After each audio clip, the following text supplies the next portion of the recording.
Okay, today I'm going to be making some pine pitch tar, I guess. I've been looking at it on the internet. I've seen how it's done. My grandfather, he would make it, but he made it for a lot of different things.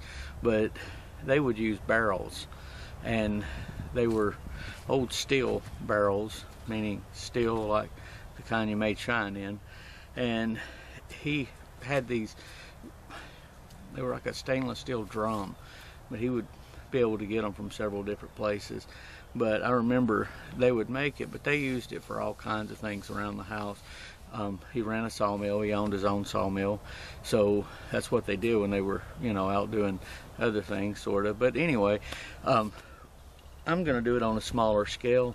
I never have personally done it before. I want to see how it's done as far as this part here. I've seen several videos up now, and it's interested me, and it kind of brought me back to the older days whenever I would get out and go to my grandfather's, riding my bicycle about 6 miles and see him and stuff like that. So that I'm going to make a smaller scale of it, see if I can do it, and then if I can, who knows, I might try even finding some of those big barrels and make some larger amounts of it. It's got a lot of different values and stuff to it, and you get on the internet, you can kind of search it out. You know, it's big for maritime and stuff like that, for the planks and things like that, for the grass ropes, keep them from going rotting as quick and things like that. But there's a lot of uses, so hang tight, stay here with me, and we'll be back. And we're out here in the backyard kind of doing this here, so it's things that you can do while you're at home and don't have the time to get out and about. So stay with me.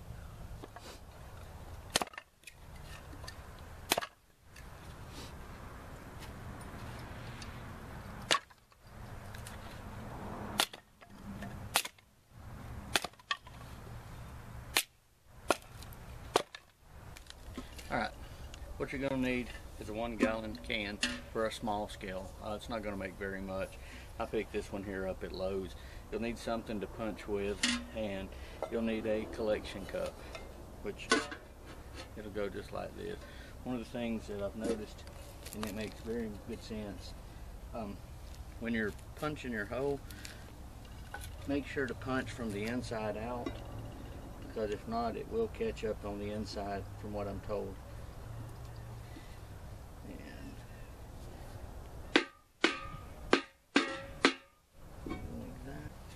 Alright, so there you go, the holes, and as you can see, it has made, by doing that, it allows it to go down, which causes the inside of it to be concaved on the inside. So now that we have that, the next thing will be is start filling it up. My first batch I'm going to use today is actually going to be pine. Went to a friend of mine, he owns a sawmill as well, and I knew that that's what they would make it out of. My grandfather and them would always, the slats and things like that was on the sides, they just kept them saved up, and they'd cut them into 4-foot sections, 3.5, whatever, and they just fill those barrels up, and they set the barrel on fire, and then let it smolder out, and then had a fire around the outside. This is a little bit different, so I'm going to try it out and see this way here. So give me a second and we'll get back and I'll show you the wood that I'm putting inside of it. Alright, this is what we got. That bucket is jam-packed full. All I've done, I took my saw, I cut them all to the length of this right here, and then whatever I could get in the top, I filled it up, because I want to get as much tar out of this as I possibly can. So the next step will be just basically putting the lid on it. You don't want any air to really find its way in there to ignite inside. The lid is sealed, and it's actually ready to be set to the fire. Next thing we'll do is we'll place our cup, and then we'll build a fire. So hold on. And we'll take our collection cup, which will be here. We'll put it right in the center. We've got plenty of dirt to kind of keep it from moving, being tossed around with any of the bigger sticks that might fall on.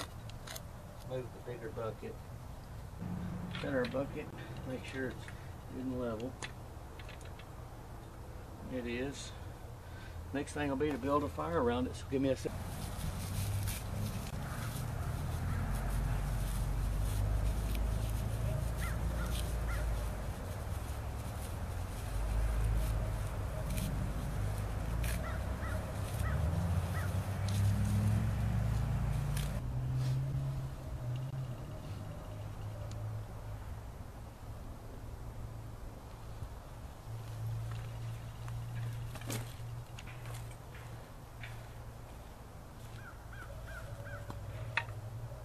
Alright, so there's my fire that's around my can. It's been going now for about 30 or 40 minutes.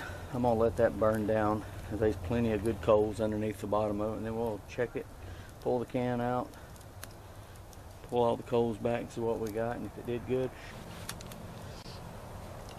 Alright, here's the true test.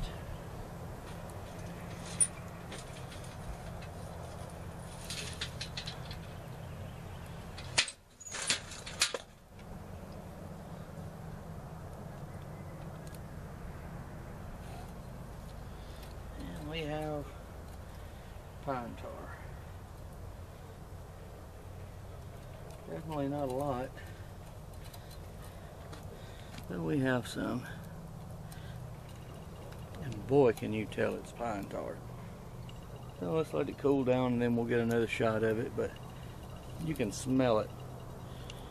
I just learned something on that particular one. When I do the next one, don't use a can that has a plastic lining. A lot of your newer cans have a plastic lining, but that's good. So now that we know, we will know not to use that top anymore. So